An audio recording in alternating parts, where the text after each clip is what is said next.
Model উপস্থাপন করছি। মডেলটার আমরা নাম দিয়েছি anti-theft module in car parking. বিষয়টা হলো যে গাড়ির ওনার, এখন আমরা দেখতে পাচ্ছি যে গাড়ি প্রচুর চুরি হচ্ছে। তো এই বিষয় থেকে আমরা যাতে রেহাই পাই তার জন্য গাড়ির ওনার একটা সিস্টেম ক্রিয়েট করবে যেখানে গাড়ি পার্কিংয়ের ওপর থাকবে এবং আমাদের যে সেন্সার, যে গাড়ির ওনার নিজের মতো এটাকে বন্ধ করতে পারবেন এবং চালু করতে পারবেন।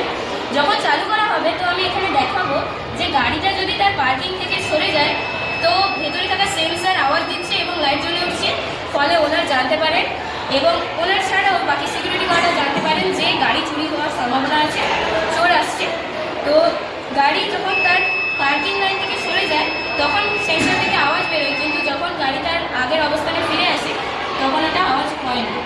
তো তাই আমরা এই সুবিধা পাওয়ার জন্য মডেলটা তৈরি করি। এখানে কিছু কম্পোনেন্ট ইউজ করা রয়েছে যা হলো এলডিআর মডিউল আর আরডিনো ইউনো, যেটা ভেতরে অবস্থান করছে, যেটা আমরা হয়তো এখন এখানে দেখাতে পারছি না। এখানে বাজার এবং জাম্পার ওয়্যার এখানে সেট আপ করা আছে এবং ভেতরেও জাম্পার ওয়্যার লাগানো আছে। এছাড়া এখানে পাওয়ার ব্যাংক ইউজ হয়েছে। Thank you.